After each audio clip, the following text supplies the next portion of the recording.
really sure of the background of the names along that road, but it's what it is. I see. So you are born to which people? What are your parents' names? So my mom is Nzamuhabwa Goreti. Nzamuhabwa. Yes. Goreti, wow. And my dad is Elias Gavuye Kubaho. Kave? Gavuye Kubaho. Gavuye Kubaho. Yeah.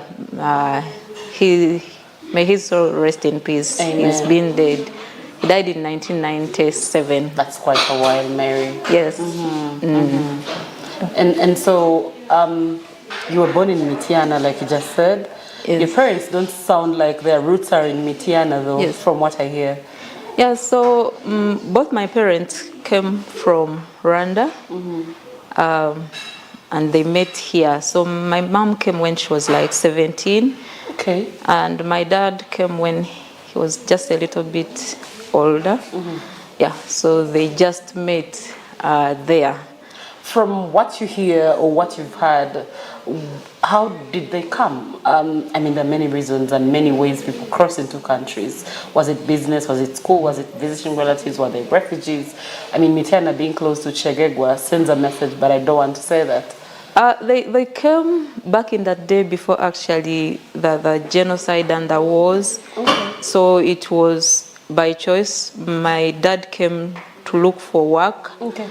And my mom, like the entire family of my grandfather and grandma, my grandfather had two wives. Right. So he came with both his wives and all the children and shifted from Rwanda, bought land in Mitiana and built for his wives and stabilized there.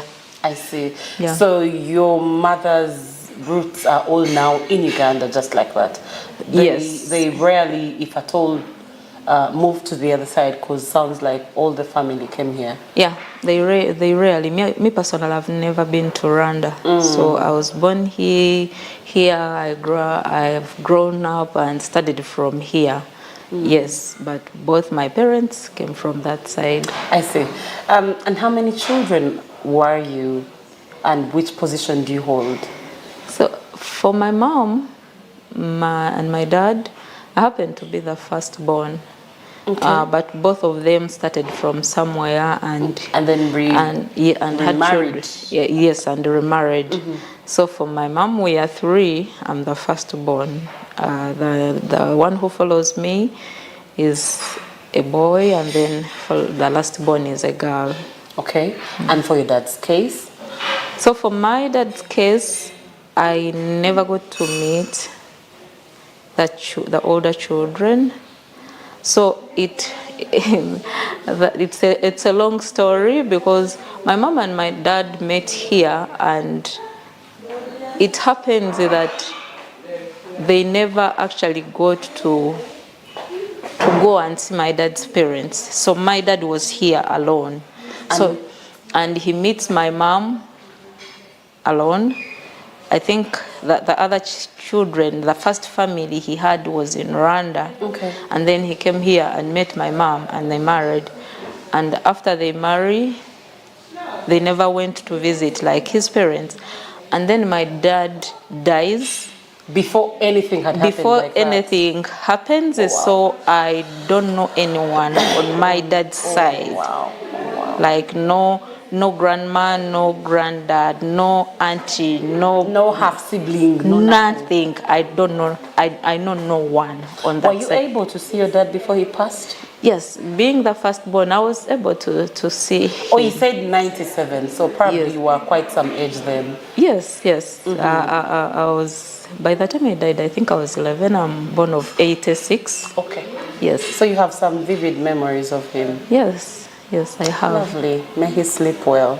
Amen. Okay, so you are born and raised in Mitiana. What kind of family was it for you and your parents? What were they doing to fend for you people? They were farmers. They were farmers, nothing else. So they were just farmers growing food for subsistence farmers. That is how we call them. Grow food for eating, the surplus you sell. And that is how they were able to take us to the lower classes, let me say primary. Yeah, that was it. So that's how you went to school, and where did you start school from? So the place I've told you, Mitiana, Buleda. right. So we went to that place. That's not where I was born. So I was born in Mitiana, Kabuambo. Okay. That's where I had my classes from nursery up to P4. So where is Kabuambo? Kabuambo, have you heard of Busubizi? No, I haven't. You haven't? Just take me along the highway. That's all I know about Mitiana. So along the highway, before you actually reach Mitiana town, there's before you reach Chienda, because Chienda is quite a developed place. Yes. I see. So before you reach Chienda, there's a Maram road that branches off to go to those places. Okay. So that's where I was born, and we shifted to go to Kabuambo in '97. They got bigger land, or what was the story? The story is quite long because we were staying in Kabuambo, and where we were staying, someone had given us a land, like the way you my dad came to a place and then someone is like, you can build here, but it's like it's not yours. Right. So we stay there, and then after a while, I was in I think in P2, and something happened, so my dad left home. Wow. So he left home and he couldn't come back. Like he couldn't come back because they were looking for him. They were involved in some scandal, and then they wanted to put him to jail. So he fled. He's like, when I go to jail, I will not get out. Right. So it wasn't like he didn't do a crime. Let me make that clear.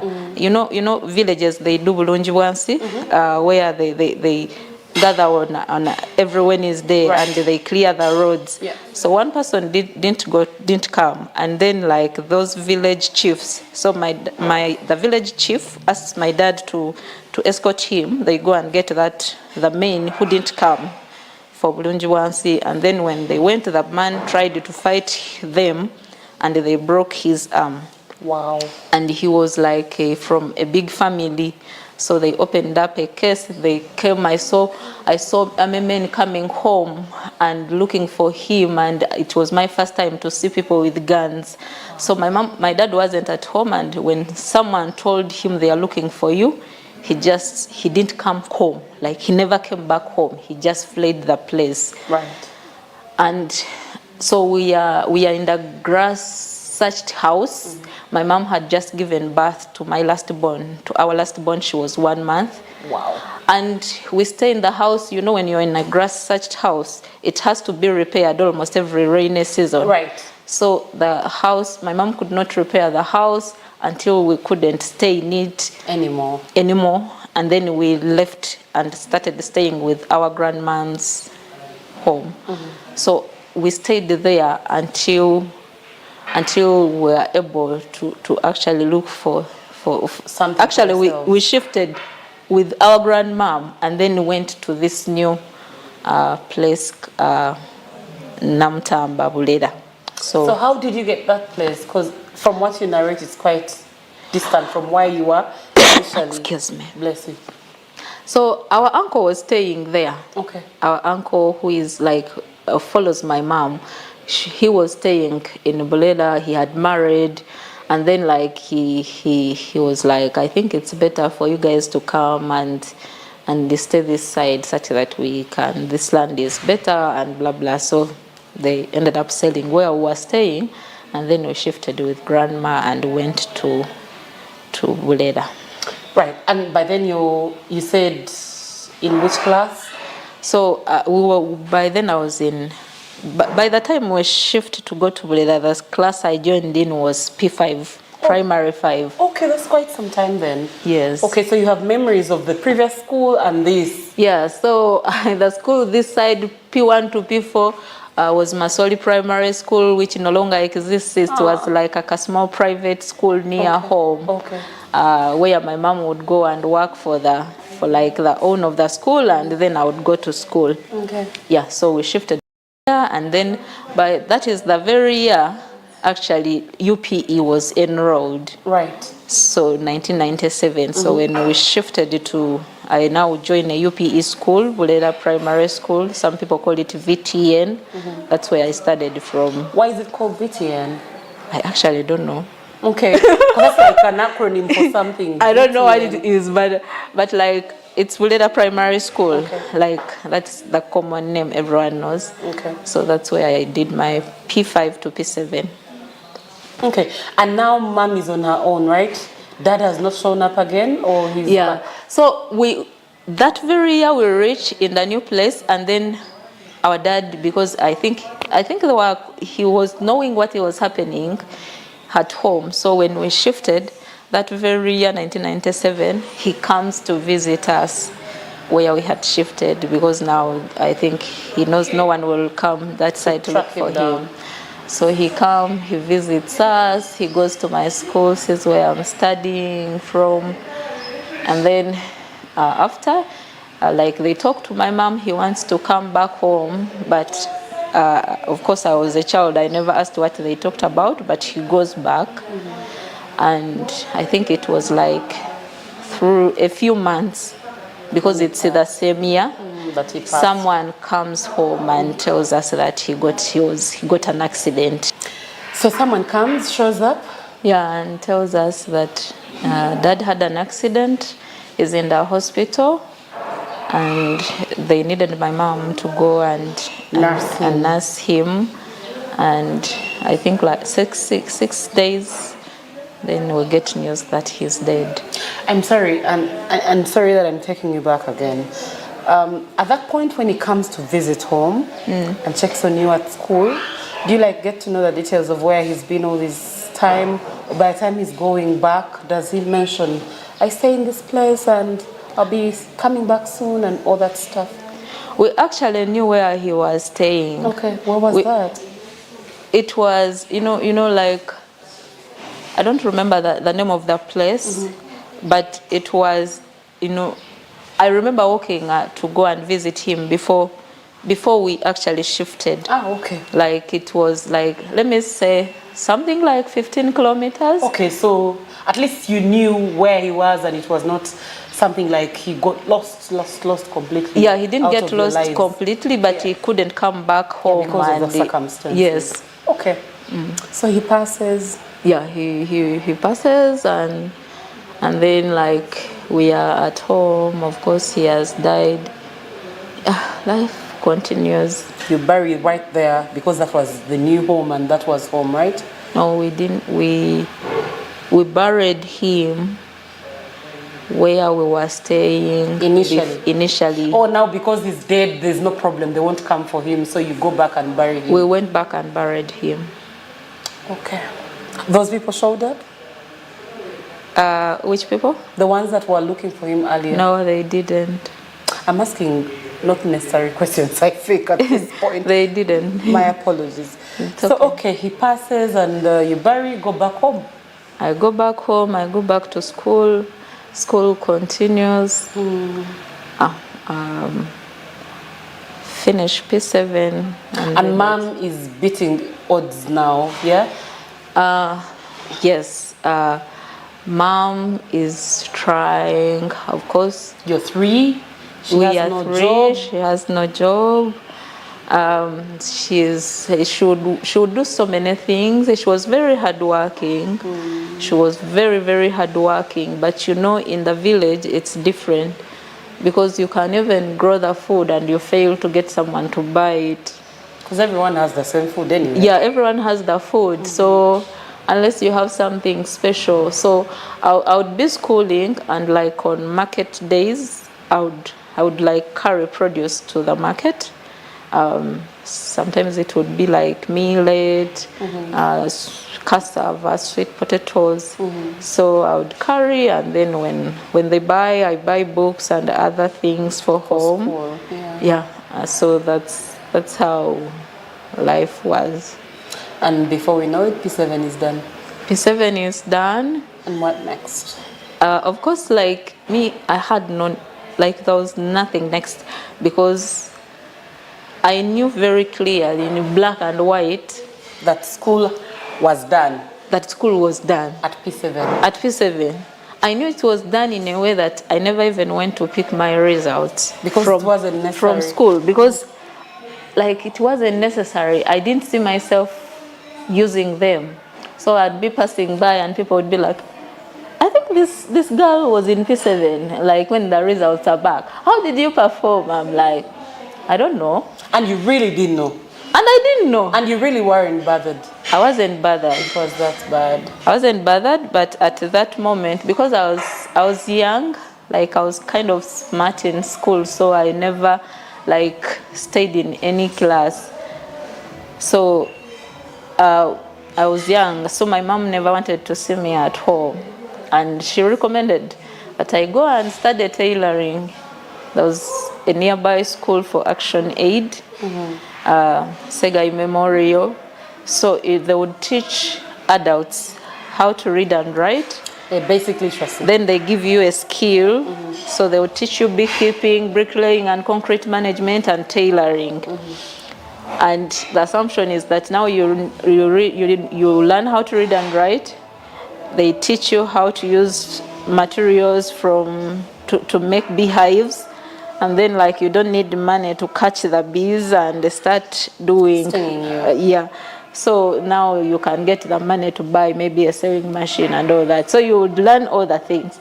And I told my mom, I cannot go and start learning, be in class with people who don't know how to read and write. Absolutely. And she's like, I know that, but you can just learn and when they are teaching what you know, you just sit in class. When they are teaching tailoring, you'll pay attention and get the skill. Yeah, because at the end of the day, I think the teacher will get to know who you are before you even enroll anyway. So they will know that the basic literacy classes are not your priority. Exactly. So I went to school and just learned, like, I loved my mom so much, so everything, if my mom told me something, I would just do that. I never wanted to disappoint her. So I went to school and I learned tailoring, and I got the certificate and I got the skills. And then I finished 2002. Meanwhile, you're like 12 or 13, right? Yes, I finished P7, I think I was 12. So 2002, I start P7 in 1999. 2002, I finished the tailoring course. But I'm home. There's no money to buy me a sewing machine. So I move around. You know, there are people who have their sewing machines, but they are not using them around the village. So I would get like gigs. Someone gives me a gomesi, I go to someone's machine, I make it. They give me 3,000, we share. I give them 1,500 and I take 1,500. Wow. But you know, those kind of things come, like they are seasonal. So it wasn't like really Sustainable. So I was so desperate to at least buy myself a sewing machine. But so I did so many things around that time, 2002, after the tailoring course. I would work in people's, like I did the farming with my mom at home. And we didn't even have enough land to do the farming, so we would just go like, and then like, we didn't even have money to hire the land. Meanwhile, when you call it farming, the viewer might get an impression of it's really a farm. No. I think the best thing to call it would be like gardening. So Gardening, okay. You get to know bits and pieces of land where you grow maybe beans here and then something else. Of course, okay, let us call it gardening. So that also, like, of course, like I've told you, you grow the food, you have no one to buy it. And then like I tried like selling pancakes, frying pancakes and other things, and then I'd carry in a basket to nearby schools. Break And time, still lunchtime. you will not get people, like kids don't have money in the village. You would stay with your pancakes and you come back with them at home.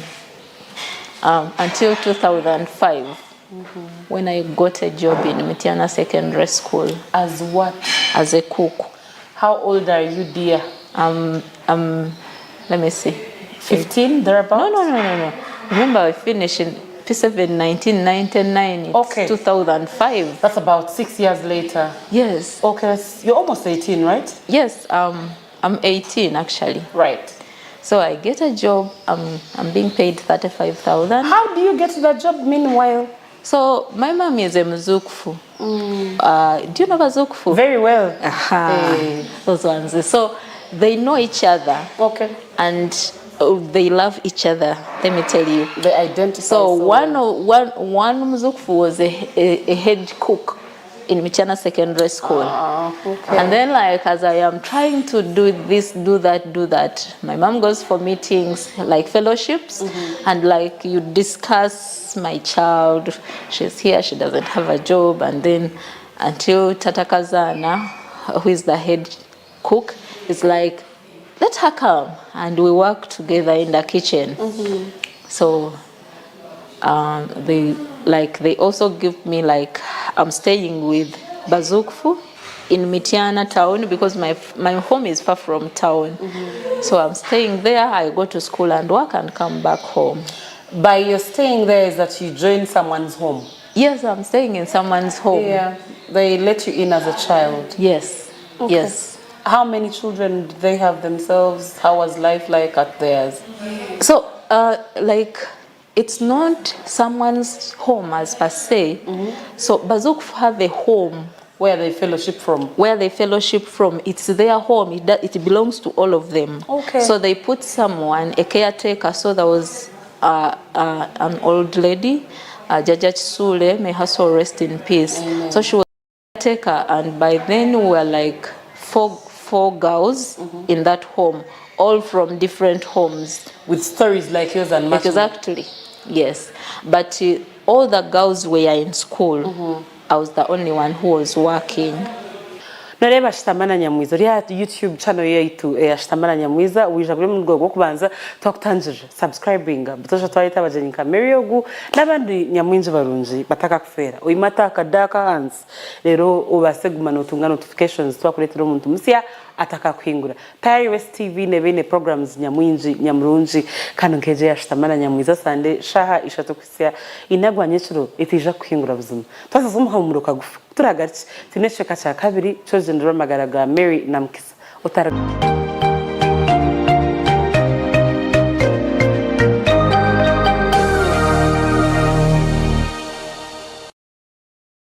And for those hair-raising moments, turn to Wonders Hair Products. Say goodbye to dull, lifeless locks and hello to hair that shines with vitality and strength. Because at Wonders, we understand that every day is a chance to create something beautiful, to embrace the wonder that surrounds us and make it a part of who we are. Don't be left behind. Try Wanda's today and get the vibrant look you've always dreamed of. Wanda's, always wonderful.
tabarika y'umukahumuro twashamirira kurengwa amajinga gukiri nitwe ahatayari DStv norera program yiteje nyamurunji ya Shutama Na Nyamwiza mnyana wetu Mary Namkisa turiyo twenjeraye tuyinza kureceka cyaka bica program meji okuritsirize namnongi oryokori ntwenda ngu urugendo rugire cyango ese rwata ahamagaraga omukwitiriza omukwama omukumanye chori omukugenda urugendo ruhurire omukumanya rahanga no mukwetaka ukamanya mukagogo ine niwe hamwe na nogo ine narahanga katwemze.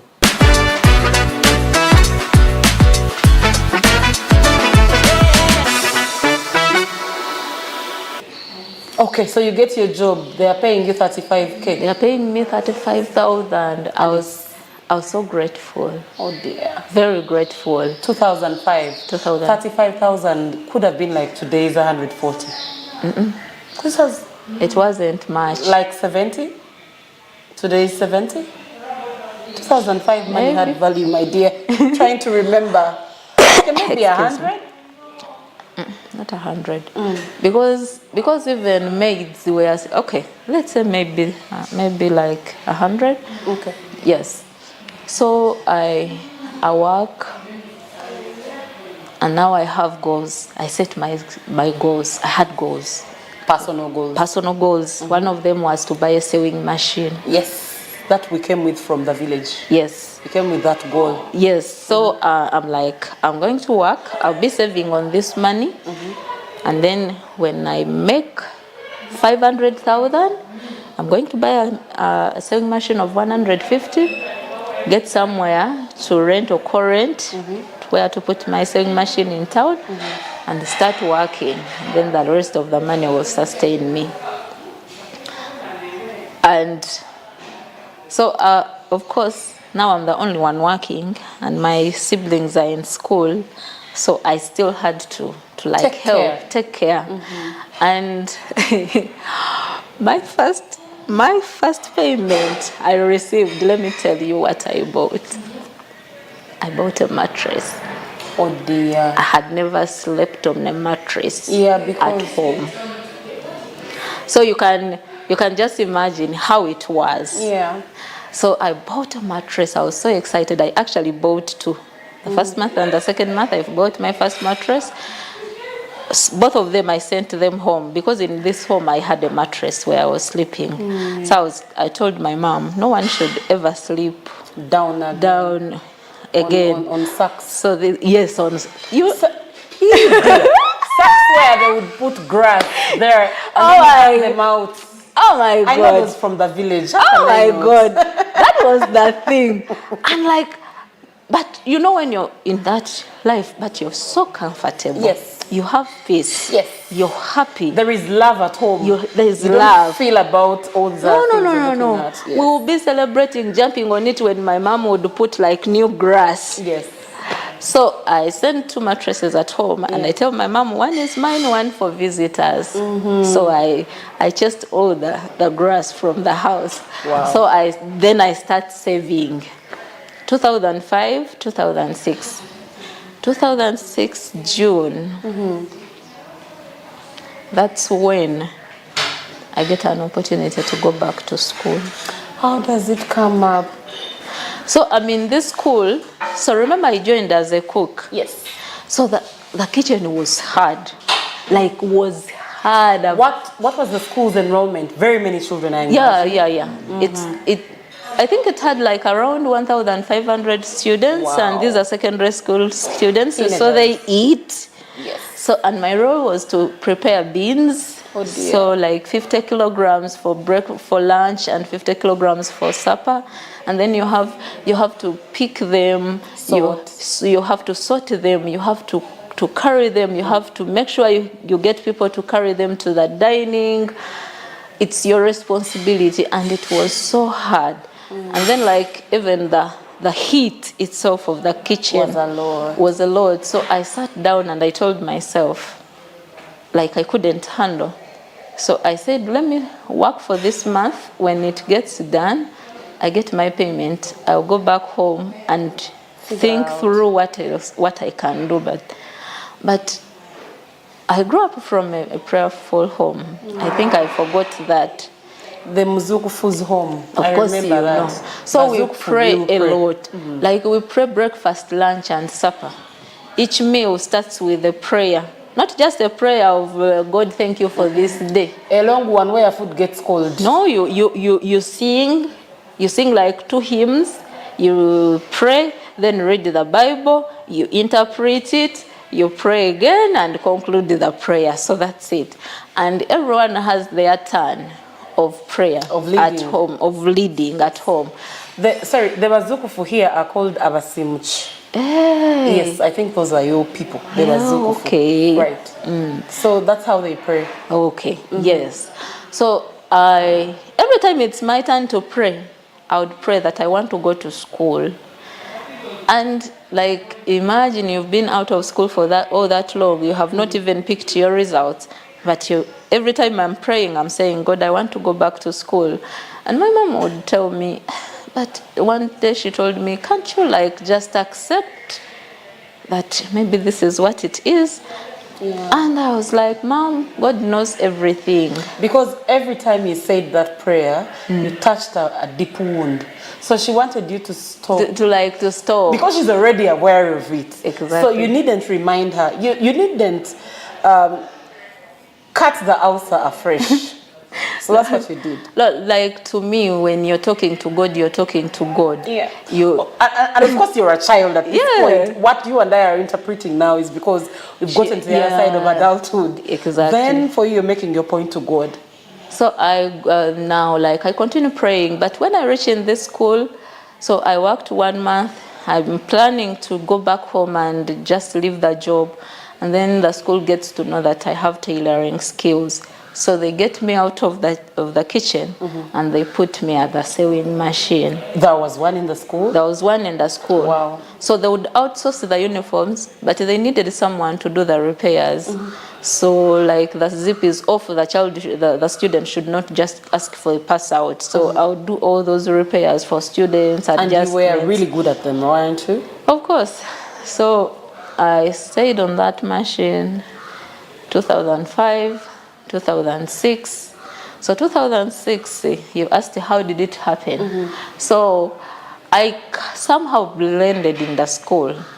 At first I felt so bad because these are like my age mates. Yes, like, at the kitchen. I'm the students. I'm like, no, why am I the one not in school? Imagine why I said at the kitchen they would find you and see that you really are their peer, but for you, you're not in school, and then eventually as you repair their uniform, they can recognize that you're their age mate. So, but somehow I accepted, and I looked at so many things and I was like, yes, I've not studied, but at least I have something to do. I have a skill. So I consoled myself and I accepted who I was. And then I blended in. I started like, I would go to church and preach like in services for the students. And then they would prepare not culture, but sports galas. So in June, they would prepare a sports gala. And then students, teaching and non-teaching staff would be given a house. So they gave me a house. My house was red. Do you know, I forgot that I was a staff. And you played like a child. I was like, I actually I volunteered myself as a mobilizer for the color. I don't know how I came to that point, but I knew who was going for which race, who needed glucose, who needed this. And all the staff were seated in the tent watching students perform. Me, I was busy. Right. So one teacher moves to me and asks me, but why are you not in school? Oh dear. And I'm like, she's called Madam Betty. And I'm like, I'm not in school because I'm not able. And she's like, what's your story? You mean if there is an opportunity, would you go back to school? And the unconsciously said I would. So we stopped there. I go on for my work. She also goes back and said. And then where I wasn't, she goes to the head teacher. And talks about you. Talks about me.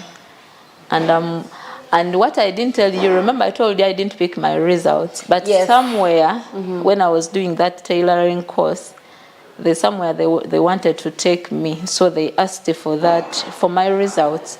I went back and picked them, and I had the first grade from the village, you imagine. So she goes, she talks to the head teacher. The head teacher reaches me, and then we are walking around the compound, and is like, "You mean you finished P7?" I'm like, "Yes." "And you want to go back to school?" I'm like, "Yes." "Go to class." Like, go to class. Just quickly. Like that. Go to class. Wow. I'm like, which class? Like, I'm not understanding. So I go to the dispensary. We had a dispensary, and the nurse was my friend. Of course, because the sewing machine didn't have so much work. Yeah. I was added other responsibilities to clean the dispensary. So I went to the nurse and I told her, "Do you know the head teacher has told me to go back to school?" Oh dear. The nurse jumped. She was so excited. And I'm like, wait. I have not thought about it. I don't know if I can do it. We are in June. I've been out of school for almost 7 years. And now I joined when already students are already on their way. I will not be able to catch up. She's like, "Don't even think about it. Go to class. Just go to class. When you're the last, you will repeat, but just go." What if they change the head teacher today, and then you got this opportunity? You think that you come and say, "The head teacher had given me an opportunity, but now I said I will start." She's like, "You just go." So I go, I buy myself the material, I come, I make the uniform, and then on Monday, you go to class. I walked to class. And then when I walked into the school, everyone looked at me, and they're like, everyone was looking at me, they were not understanding that it's me. I go to the doors to get to the stream, and he's like, "Are you a sister to the tailor?" Oh dear. I'm like, "I'm the tailor." And then he's like, he's not believing, so he leaves me in his office, goes to my working area to see if Taylor is not there, and he finds Taylor is not there. He comes back, he doesn't say anything, gives me a stream. Now I'm joining senior 1, but the school is made in a way that the administration, of course, bigger classes are closer to the administration, because the students are calmer. Yeah. So the senior 1 is the last extreme end. So I walk, I'm putting on O-level uniform, so everyone knows that I'm going for O-level. And the students from S3, which is nearer to the administration, are calling me Taylor. So they are walking, following me until your S1 class. Until I run, like each class, everyone will find on their way follows. And then I enter the class, students are all in the windows calling Taylor. And I had a silent prayer. I told God, close my eyes to what is being done and my ears to what is being said, and give me a heart to study. That was my prayer when I sat down. And that was the beginning of the journey. Meanwhile, I forgot to ask, when you switched from cook to tailor, did remuneration improve? No, it didn't. We stayed at 35. We stayed at 35. Oh dear. We stayed at 35. So 1.5 years later, that is 2005, and then 2006 June, I had saved 370,000. Well done. So I was almost looking at my dream coming true. The sewing machine. The sewing machine.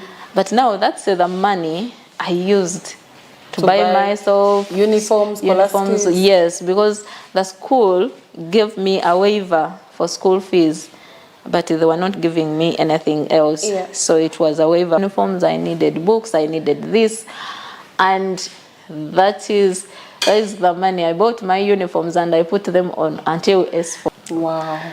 Of course. But you know, I was the happiest. Does mommy get to know you have rejoined? I write a letter. I had no phone. My mom had no phone at home. So I had to write a letter and wait for people who are coming for it to her. But I had, I don't know how many positions. And then senior 2, I started hammering them. Wow. And then every time we do a paper and I fail a number, I would go to who has passed this number, and I'm like, I need your help here. I would go to my teacher's door, and the teacher is like, you will come back at 2.